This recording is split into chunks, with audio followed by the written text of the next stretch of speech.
Hello, West Michigan. This is Grand Tap Media, Breathing the Grand Show. My name is Pamela Kai. I'm your host. The spirit of the show is to introduce West Michigan to their neighbors. And boy, do I have a special neighbor for you to meet today. I believe I have had I've had some videos out about this neighbor you're about to meet. But what's so special about this neighbor that we're going to be sharing with you today is that he has written a book on the YMCA and the mission of the YMCA. He grew up here, he moved away, and then came back to West Michigan, and he joined up on the YMCA, and he realized how special and unique our YMCAs are here in West Michigan. For many of us that are members of the YMCA and support the mission or maybe use their services, we already know this. So I want to welcome and introduce you to a West Michigan neighbor of yours, Daniel Babin. Thank you, Pam. Thank you for having me today. Thank you so much. And let's talk about a little bit about you moving away and coming back and learning about this, and then excited about writing a book about it to share with everybody else. And you can still get that book in the YMCAs today, even though it's been out a few years, yes, right? Absolutely. Okay, so share a little bit about who you are and why you kind of, with all of the nonprofits in West Michigan, which we know there's plenty of them, right? And you actually have worked with many of those, about why the YMCA is so unique, and you would like to share that with as many people as possible. Sure. So welcome to the show. Thank you. Thank you very much. My background is pretty straightforward. Actually was born in Anchorage, Alaska as part of a military family, but Western Michigan, went to high school. Okay. And whereabouts in Western Michigan? Southeast side of Grand Rapids. Okay. And went to Ottawa Hills High School way back when. Yeah, back in. Yes, yes. And then left to go to the East Coast for both college and my career, and spent 33 years out there, and then decided to come back to Western Michigan as a family once I retired. Why did you, that's interesting, because most people want to move in, you know, I don't hear a lot of people that want to move more towards Michigan due to the weather, of course, that's one of the things. But what made you, just because you remembered what it felt like, or you had a lot of family here? What was the draw? Combination of things. I certainly have family. I have two sisters and a brother. Okay. My wife's father is here, who just turned 91. Okay. And but I have to say it was cultural more than anything else. Western Michigan is a very special place. And I've lived, as I mentioned earlier, Alaska, Minnesota, out east in Pennsylvania, Philadelphia specifically. I've traveled to Mexico, to Canada extensively, Central America, et cetera. And you kind of become a student of culture. And what I can say is, given all my travels, there is something very special here in Western Michigan. There is a Midwest sensibility, a kindness, a giving attitude, and a volunteerism and philanthropy, things like that are. Where do you think that stems from? I think some of it is faith-based. Okay. And certainly Grand Rapids is a very faith-based area. I think there's conservative values, and I think that's generally true of the Midwest. But from a neighborly perspective, I've never lived anywhere where that relationship between neighbors, relationship at places like the YMCA, take on a meaning well beyond just being a neighbor or being part of a small community. Very special place. Very special place. Well, and I've heard that from other people, and people that have lived here, maybe they've come here and have gotten a position and then been transferred out, and the first thing they say when they come back is like, I couldn't wait to come back to West Michigan.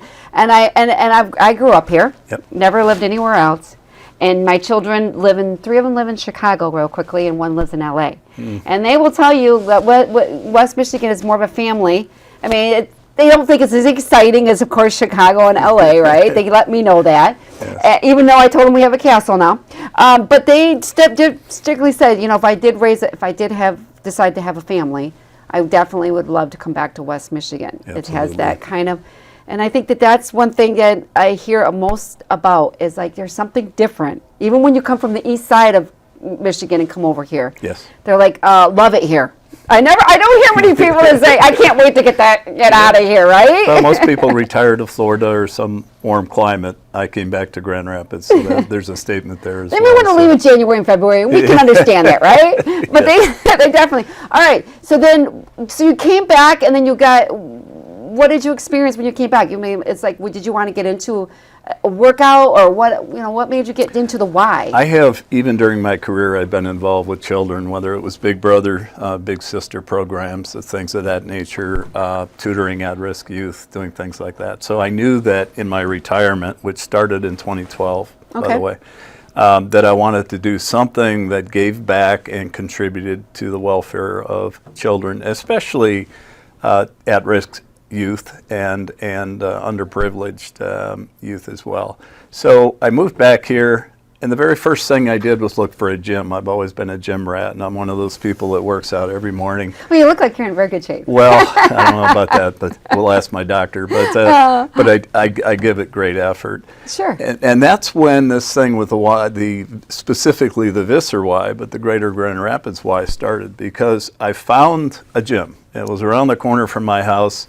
In Granville, this is Jennison. Visser Family YMCA. Visser Family YMCA. That's the one I love that's too. That's right. Very special place. Yeah. And I started working out there because it was so close. I literally could walk from my house to the Visser Y.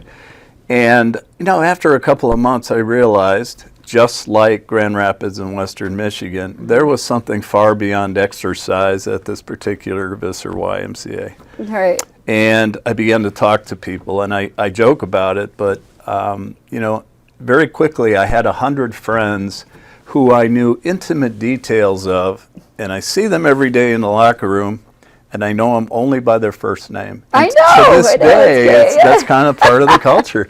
And the other thing about it is, and it's true of any gym, but more so at the Y, and that is, everybody is there, you're sweating, you're certainly, it removes any pretense that you might have as a person and puts us all on a level playing field and makes us recognize that we're all the same. And, the attitude of caring, somebody gets sick and there are a group of people that will call that person and say, we haven't seen you for a couple of days, are you okay? Right. Somebody goes through a death of a spouse, the support, mowing lawn, bringing dinners, doing things like that. And these are all relationships at the YMCA. And I began to learn about this. And then Kevin Myers, who at the time was the executive director of the Visser, right. Introduced me to the Kids Zone. I know. Which was But you walk right by. If you don't have kids, I didn't have to use Yep. daycare because my kids were older. Yep. When we joined the Y, they were like in the 11, 12. They didn't Yes. need it. But realizing how many people, what a value that is to be able to work out for 2 hours and put your child in Yep. that situation. It was hard for me as a father who was working while my kids were very small, to understand the value of being able to come in with your preschool children, drop them off in a very safe place for 2 hours. They know where you are, you know where they are. And be able to freely do whatever you want to do. Take class, exercise. There's a lot of socialization that takes cup of place. coffee with somebody, right? And in this case, it's women in the same age and stage, and they support each other. That makes sense, though. But it's something, again, regular gym, you're not going to get that. No. We have something very special at the Visser Y called the Table of Knowledge, which is hard for people to understand. But love the Table of Knowledge. I knew them all, right? There are tables set aside, and there are advanced age people. Seasoned people. They had their life experience. Of which I'm included, yes. Yeah, really, seasoned people, right? Who sit at these tables and share coffee with each other. Now, some of them come, we'll have some coffee and fellowship, and then we'll go exercise, or go to the hot tub, or go to the pool, aerobics, things like that. Others will just come and sit most of the day and enjoy the company of other people. But they're very open, very friendly, very wise, and I've sat down many times and talked over issues with a few of them. And it's, again, something you don't find at a gym. that's very deep. And then there's the whole outreach that's done. Which I didn't know much. I mean, I knew a little bit about it, but I was like you, went in, wanted to work. It was that New Year's resolution that it's coming up. Try out the Y, right? And they were going to let me join. Yes. You didn't have to pay some kind of fee to get in. So I thought, I'll just give it a whirl. And then make the whole family come. Even though my kids, they did sports. But I thought, and then all of a sudden I did the tour of the Y, because I never really even been in a Y before I joined. So I went in and I saw all the whole program. I'm like, you know what? I'll give this a try. So I give it a try, and I did it in that. And I didn't realize, like you said, the connections I made. My kids all knew people, and they used to have like Friday night, teen night. I don't know what, because I'm out of that world, right? But people that are by, and so my kids were able to come on a Friday night and meet people. And I thought to myself, the table of knowledge, you had to walk by them to go into the locker room, whatever, and they would all get to, they would say your name. Hey, and I would be like, and my kids started communicating when they knew my kid's name and my son's names, and so he'd walk by and you'd see, we'd be sitting. I mean, it was just like all of a sudden I thought that it was like a community center that I couldn't describe. Right. And I didn't realize that like 6 or 7 years later I'd be on the board. Yes, right. Do you know what I mean? Because I would say that because of I just meeting Kevin through other avenues and other people on the board. But I would say the one thing about it, that was the one thing I worked out. But I really look forward to seeing those people every day. I used to come there 5 days a week. Yes. And it became part of in the locker room, up in the exercise rooms. Yeah. Dixie and all the people. Yes. Jonathan was the one that was Pope was the executive director there. Right. And so seeing them and then just realizing what it did to my kids to walk in, and they would run and they'd forget their card. Back then in the day, you had to have the card. Sure. So they'd run by and you would hear these staff member. My son's Ethan, where's your card? Yeah. And I'd be right behind him, right? And they would go, he goes, I forgot, because you bring it next time. But you know what I'm saying, because they wanted to follow the rules. But they were able to get my son to do things that I wasn't able to do either. Yes. Like, you know what I mean? Does that make sense? Oh, it does. And so many children learn to swim there. The staff, the people who work at the YMCA and the people who volunteer are very special. You're not doing it to get rich. You're doing it out of a sense of commitment, of camaraderie, of support, and a very, very unique bunch of people who go on, generally, the younger folks, to do great things in social work, in education, and other things. And it's nice seeing them pass through and then go on to other service jobs. So again, hard to describe, a hard story to tell, but it is. But you have to try it. Do you know what I mean? You've tried all the other Ys. Yes. And I know our heart is for the Visser Y. Yes. They all have their unique gifts or whatever they do, programs on each one. Yes. Ours is a little different because we have. Let's talk about that. We try to reach these teens as soon as we can. Like my son, would have been nice to have this back when my youngest was struggling. Yes. The after school impact program. Yes. And so share a little bit about that that you discovered that they were doing to help teens. It's the middle school age, right? When I first got into it, I was one on the advisory board for that. But anyway, share a little bit about that, Daniel. What that has done for helping teens. Yeah, it's and now it involves the Kent Intermediate School District as well. Yeah, that's been brought in too. Right. So it's middle school at-risk youth, I would say, and it's a combination of mentoring, tutoring, athletic, obviously, activities and things like that. But it really, the word impact is it. It's, providing for children some structure, some discipline, some expectations that they may not receive at home or in other parts of the community. And you see them gaining confidence. You see them, I can really do this. Or, this is very interesting. I'd like to learn more about this. And then there's a physical thing too, to get out there, play basketball or do something like and whatever. that. And getting a little help on their homework, so when they go home, they can actually have a lot of things more done. Absolutely. They get a meal. Yep. So they're able to be fed before they go home. But anyways, they come in at 3 of the schools for the Visser. If you are part of this, it's Hudsonville, Jenison, and Granville. Right. At risk, and it's not just kids that are totally. But it's some of the kids that are kind of they're not fitting in. Right.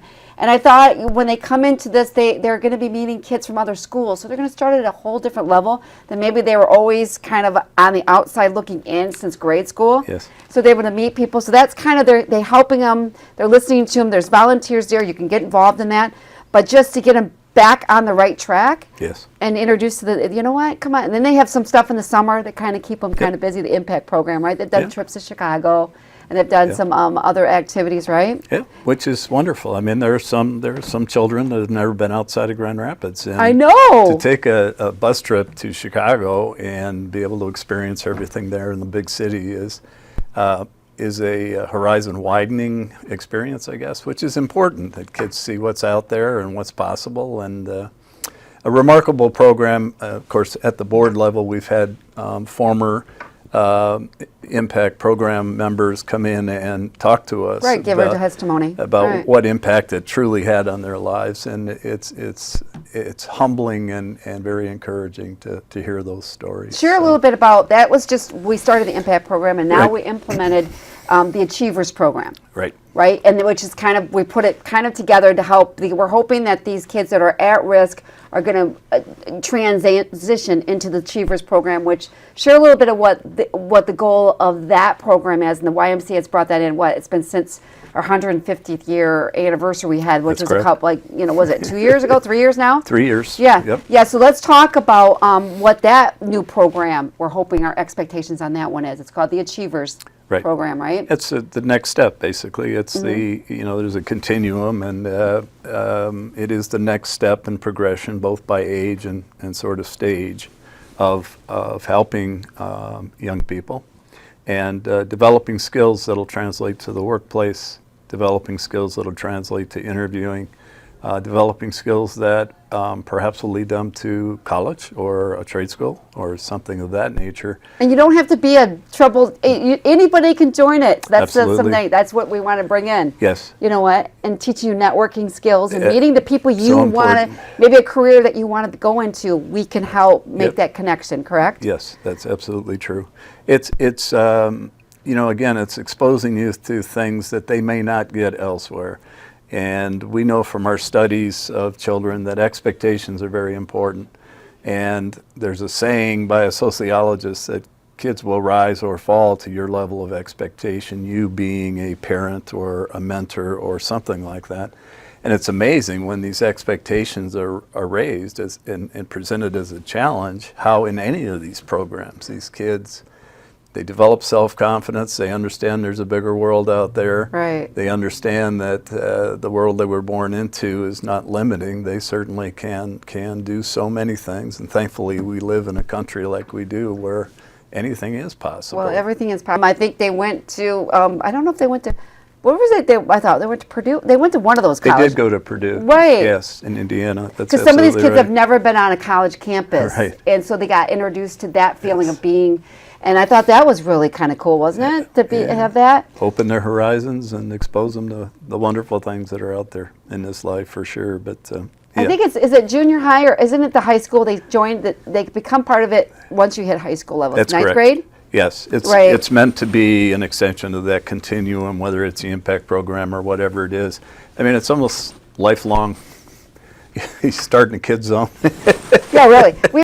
Between a gym and the YMCA. Yeah. There are two things worth mentioning too. That the Mary Free Bed YMCA, which is located sort of near Cascade. That's in closer Grand to me. Rapids. Oh, here in Ada. Yeah.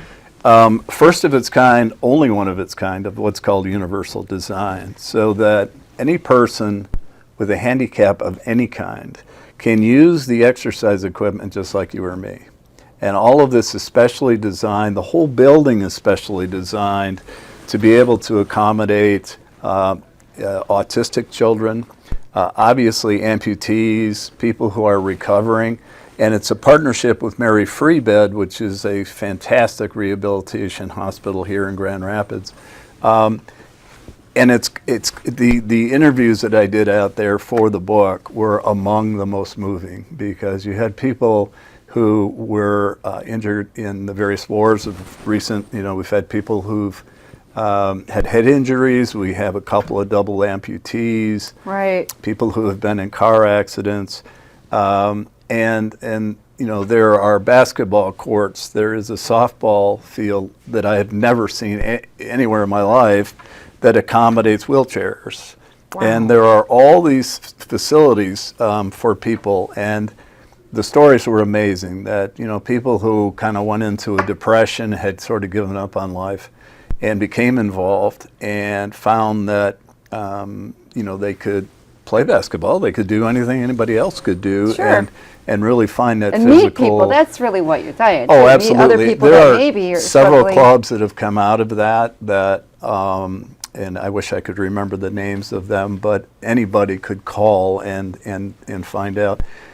You hear the people are like, well, I joined such and such for like $19.99 or $9.99, and we understand Yes. that those programs, those exercise, what are they, health clubs, Yes. all right, are out there. We're not competing with those No. because we're, you know, everybody's Yeah. like, you know, what are you guys going to do? Because you got to come in and see Yeah. why we don't worry too much about what they're doing. That they serve a purpose. Yes. And they're fine, but we always we're looking at the family, what we're doing in the community, and there's exercising and swimming and all these other programs that we have available. So you're not going in there and it's big Yep. facilities. So there Yes. could be like 4 or 5 programs going on at a time while you're going to your Zumba class. Yep. Like, and these people are.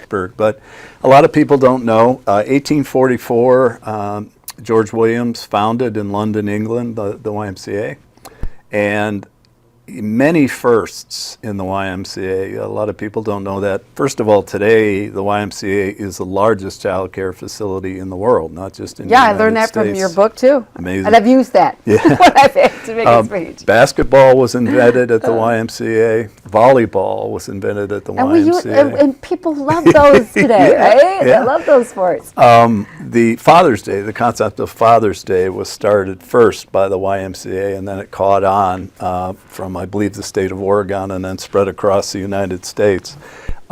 Big roles in World War I and World War II in terms of supporting service people, their families. Just an amazing, the whole organization kind of devoted itself to supporting the war effort and did very remarkable things in communities. Racquetball, another sport invented at the YMCA.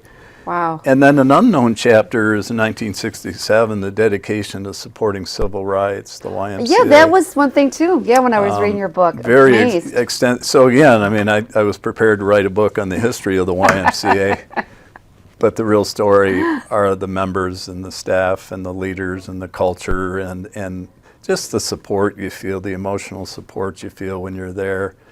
And these 100 friends I have whose last names I don't know, but Right. I know everything else Faces, about right? their wives, their families, when they're sick, all of that, and you really grow to care. And there are these groups, you know, there's a 5 o'clock group where they work out from 5 to 6, and then I there's used to be that group. Yeah. I had to get my children off to school, so Yeah. had to go off to and college. great stories from the leaders, many of whom have come through struggles and now are such leaders and have, you know, I'm thinking of several at the Visser who lead, you know, the various exercise programs, whether it's boot camp or they all look too tough to me. But anyway, some of the leaders of those have some very, very fascinating stories that they.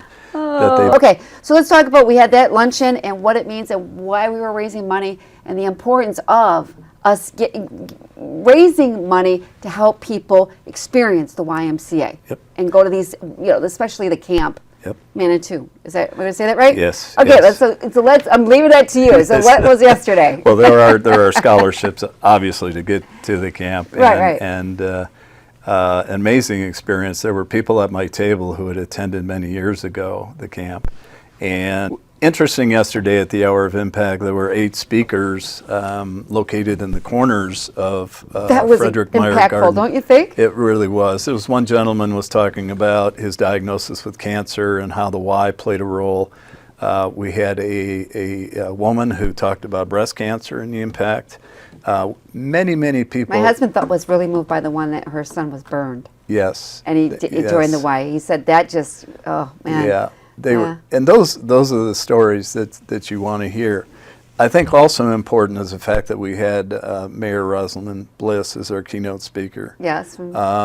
You know, that says something. That says something that she recognizes the value in the community, and she painted a picture of her vision for Grand Rapids, and it was interesting because it was completely in concert with what the YMCA is about and wants to continue being.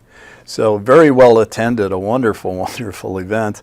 Many sponsors from the community, which is also reassuring. And oftentimes the same sponsors every year are there. Which well, the big ones, we want to thank Meyer. It was held at Meyer Gardens. Meyer's always been one of the presenting sponsor. Yep. And then we were able to bring in Bimbo Bakeries USA was represented, and they were a major sponsor, very much appreciated. And of course, those products here in Grand Rapids are things like Brownberry bread, Thomas English muffins, Entenmann's cakes, and Sara Lee products. How did that I go? worked for them for 35 years. Yes, I did. I was out of the corporate office in Philadelphia, and know a lot of the people. I've been gone for a while, but very giving, very philanthropic in their attitude. So it was a simple call. Here you go. Yeah. Listen up, Daniel. Maybe you could get a hold of them, and maybe they could get the ball rolling. We want to get that green space. Yes. And the Visser Family YMCA, Yes. right? We're working on trying to get some green space because it is all parking lot. Yeah. They're over in Granville. We haven't been able to achieve that yet, and it's going to be a little pricey. Yep. And I would think we start this going. They could be we can talk to them. I think it's easy. I mean, it's easy for businesses to observe the value. It's easy for a business person to see the potential connection between the business and the why. Almost any business, and it's a win-win.